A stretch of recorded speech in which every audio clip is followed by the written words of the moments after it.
எல்லாருக்கும் வணக்கம். பொங்கல் ஸ்பெஷல்ன்றதுனால நம்ம சேனலில் பருப்பு வடை எப்படி செய்கிறதுன்னு பார்க்கலாம். என்னோட ஸ்டைலில் வெறும் கடலை பருப்பும் இஞ்சி பூண்டு பச்சை மிளகா இதெல்லாம் வச்சு எப்படி ஈஸியான முறையில் செய்கிறதுன்னு நான் இந்த வீடியோ பண்ணியிருக்கேன். வாங்க வீடியோக்குள்ளே போகலாம்.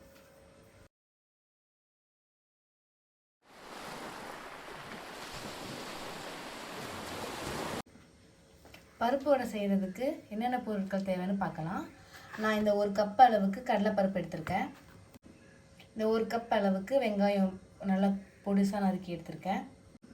3 பச்சை மிளகா, ஒரு 4 பூண்டு, ஒரு கொஞ்சம் பெரிய அளவு இஞ்சி, கருவேப்பிலை, கொத்தமல்லி, பெருங்காயத்தூள் வந்து 1/2 ஸ்பூனு, சீரகத்தூள் வந்து 1/2 ஸ்பூனு. நார்மலாக வந்து சில பேர் வந்து சீரகமாகவே எடுத்துப்பாங்க. நான் வந்து பொடி பண்ணி எடுத்திருக்கேன். இப்போது இந்த மாவு எப்படி ரெடி பண்ணுறது பார்க்கலாம். கடலைப்பருப்பை வந்து ஒரு நல்லா வாஷ் பண்ணி 2 to 3 டைம்ஸ் நல்லா வாஷ் பண்ணி ஒரு 3 மணி நேரத்துக்கு நல்லா ஊற வச்சு எடுத்துக்கோங்க. 3 மணி நேரத்துக்கு அப்புறம் நல்லா தண்ணியெலாம் வடிகட்டி ஃபில்டர் பண்ணி எடுத்துட்டு ஃபஸ்ட்டு என்ன பண்ணுங்கள், கொஞ்சமாக கடலைப்பருப்பு போட்டு இஞ்சி பச்சை மிளகா பூண்டு அதெல்லாம் போட்டு நல்லா ஒரு 2 வாட்டி நல்லா அடித்து எடுத்துட்டிங்கன்னா கொஞ்சம் நல்லா சாஃப்டாக வந்துடும். அதுக்கப்புறமா மீதி கடலைப்பருப்பு எல்லாத்தையும் போட்டு நல்லா அடித்து எடுத்துக்கோங்க. தண்ணி ஊற்றாமல் நம்ம வெறும் இந்த பொருளை மட்டுமே போட்டு தான் அடித்து எடுக்க போகிறோம். அப்புறம் வந்து தேவையான அளவு உப்பு போட்டு அடித்து எடுத்துக்கலாம். இப்போ இந்த கிணத்துல நம்ம என்ன போகிறோம், எல்லா பொருளையும் போட்டு மிக்ஸ் பண்ணி எடுக்க போகிறோம்.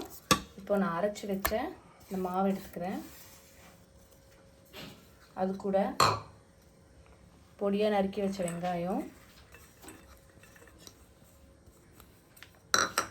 அப்புறம் கருவேப்பிலை, பொடியாக நறுக்கி வச்ச கொத்தமல்லி, சீரகத்தூள், பெருங்காயத்தூள்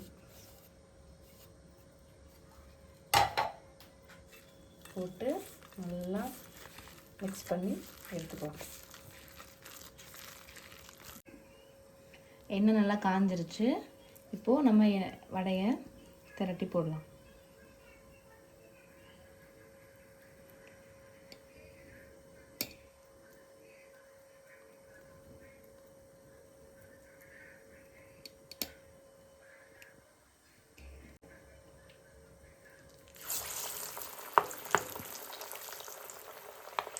போட்ட உடனே கரண்டி வச்சு கிண்டி விடாதீங்க. கொஞ்சம் ஒரு கலர் மாறினதுக்கப்புறம் கொஞ்சம் நல்லா வெந்ததுக்கப்புறம் கிண்டி விடுங்க.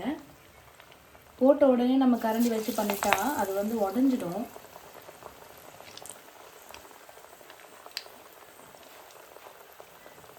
நான் அப்போ சொன்னேன்ல, இந்த பச்சை மிளகாலாம் போட்டு அரைச்சி எடுத்தேன். நீங்களும் அப்படியே ட்ரை பண்ணி பாருங்கள். உங்கள் வீட்டில் சின்ன பசங்க இருந்தாங்கன்னா அப்படி ட்ரை பண்ணி பாருங்கள். ஏன்னா அவங்க வந்து சாப்பிடும்போது இந்த பச்சை மிளகாலாம் பட்டுருச்சுன்னா வந்து எடுத்து விட்டுருவாங்க, சாப்பிட மாட்டாங்க. அந்த மாதிரிலாம் இருக்கும். சொல்லலாம் அரைச்சி போட்டுட்டிங்கன்னா இஞ்சி பூண்டு பச்சை மிளகாலாம் நம்ம அரைச்சி போடும்போது அவங்களுக்கு எதுவுமே தெரியாது. அவங்க நல்லா டேஸ்ட்டாக இருக்குன்னு சொல்லிட்டு சாப்பிட்ருவாங்க. ஒன்று ஒன்றா பொறுமையாக போடுங்க. அவ்வளோதான். நான் எதிர்பார்த்த மாதிரியே சூப்பராக நல்லா மொறுமொறுன்னு பருப்பு வடை வந்துருச்சு. சில பேர் என்ன பண்ணுவாங்க, கார்ன்ஃப்ளவர் இந்த பச்சரிசி அந்த மாதிரி அரிசி மாவு அந்த மாதிரிலாம் போட்டு பண்ணுவாங்க. இதில் எதுவுமே நான் பண்ணல. நீங்கள் வீடியோ பார்த்தா உங்களுக்கு நல்லா தெரிஞ்சிருக்கும். நார்மலாக வெறும் கடலைப்பருப்பு அதை மட்டும்தான் யூஸ் பண்ணி பண்ணியிருக்கேன். நல்ல ரிசல்ட் வந்திருக்கு. நீங்களும் ட்ரை பண்ணி பாருங்கள். ட்ரை பண்ணிவிட்டு உங்களுக்கு என்ன ரிசல்ட் வந்திருக்கோ அதை வந்து கமெண்ட் பண்ணுங்கள்.